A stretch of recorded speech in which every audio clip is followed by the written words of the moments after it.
able to shatter a man's entire world, but for Theodore Banks, it did exactly that, right there in front of his co-workers, with no explanation and no warning. Theodore had worked at Whitmore Logistics for 6 years, ever since his wife passed and left him alone to raise their son, Caleb, who was only 3 at the time. He took the warehouse shift job because it paid steady and let him be home by the time Caleb's school bus arrived. He never missed a shift, never complained about the long hours lifting crates in the cold, never asked for more than what was fair. His co-workers respected him. His supervisor relied on him. But none of that mattered the morning the company's new owner, a sharp-eyed young executive named Renata Cole, walked the warehouse floor with a clipboard and, without a single conversation, ordered him let go. Renata had inherited the company after her father's sudden passing, and she was determined to prove to the board, to the industry, to herself, that she wasn't just some heiress playing at business. She'd been told the warehouse was overstaffed, that cuts needed to happen fast to satisfy nervous investors, and she'd pointed to names on a list without faces attached to them. Theodore's name was one of 12. She didn't know his story.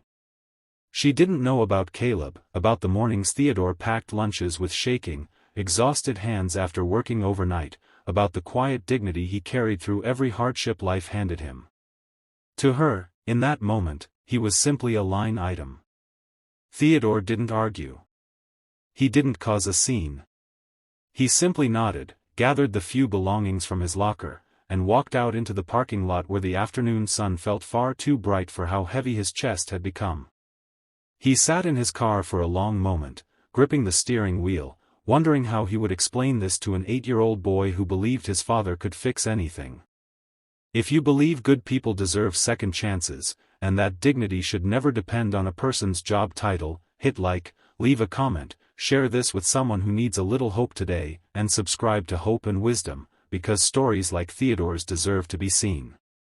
Word of the firing spread quietly through the warehouse over the following days, and something unexpected began stirring beneath the surface. The workers who knew Theodore best began talking, not in protest, but in memory, recalling the time he stayed 2 extra hours to help a new employee catch up without ever mentioning it to a manager, the time he gave his own coat to a shivering delivery driver during a freak snowstorm, the countless small kindnesses that never made it onto any performance review. Somehow, those stories reached further than anyone expected, drifting from warehouse floor to office hallway, until they reached the desk of someone who hadn't been in that building in over a decade. Renata's father, before his passing, had built more than just a logistics company.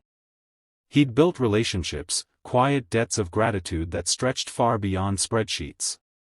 Renata hadn't fully understood that inheritance until she received a phone call 3 days after Theodore's termination from a name she vaguely recognized from her father's old contacts, a man who introduced himself simply as representing an associate who wanted to know why one of the best men in that building had just lost his job. Renata brushed it off at first, certain it was some misunderstanding, some warehouse gossip inflated beyond reason. But the calls didn't stop. And then, on a gray Thursday morning, as she stood near the warehouse entrance reviewing quarterly numbers she barely understood, she heard it before she saw it, the low, synchronized hum of engines, growing louder, closer, until the parking lot outside filled with the unmistakable sight of 10 black SUVs rolling in, one after another, in perfect formation. Renata froze. Employees around her stopped mid-motion, murmurs rippling through the floor as doors began opening in unison. Men in dark suits stepped out first, followed by others carrying folders, tablets, quiet authority in every movement. And then, stepping out from the center vehicle, walked a man Renata's father used to speak of with the kind of reverence usually reserved for mentors, a man named Julian Ashford, one of the most influential investors quietly connected to half the boards in the city, a man who rarely appeared anywhere in person anymore. Julian walked directly toward Renata, his expression calm but unmistakably serious, and said only, "I heard you let go of Theodore Banks." It wasn't a question. Renata's mouth went dry as she realized, with sinking clarity, that Theodore wasn't simply some warehouse worker. He had once, years ago, worked alongside her father during the company's hardest years, had personally kept operations running during a crisis that nearly bankrupted them, and had asked for nothing in return except quiet, steady work to support his son. Julian, an old friend of her father's, had never forgotten that loyalty. Renata stood there, the weight of her mistake pressing down harder than any board meeting ever had, and for the first time since taking over the company, she understood that leadership wasn't measured in numbers alone, but in the people you choose to see or overlook. Without hesitation, she asked Julian for a chance to fix what she'd broken.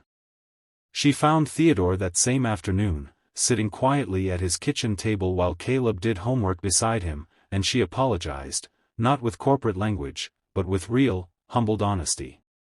She offered him his position back, along with a promotion he deserved long before that day, and a promise that she would learn every name on every list before ever making a decision again.